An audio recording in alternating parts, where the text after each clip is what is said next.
When we, the Tibetans, talk about preserving our unique Tibetan cultural heritage or Buddhism, we are really not talking so much about only benefiting the Tibetans.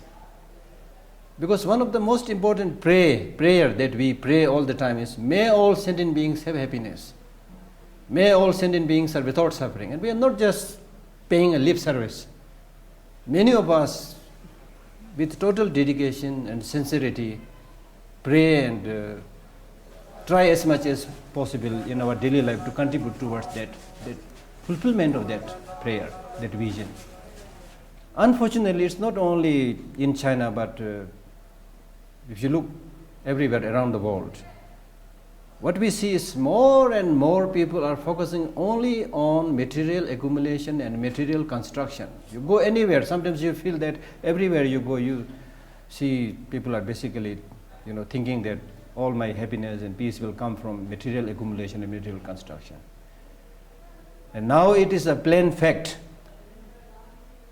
that the fundamental good human values are gradually becoming a rare commodity. In the market you get so many things, but the real fundamental good human values, which is going to help all of us, is more and more becoming a rare commodity. When I talk about fundamental good human values, I am talking about those universal values which is relevant for everybody for all time to come.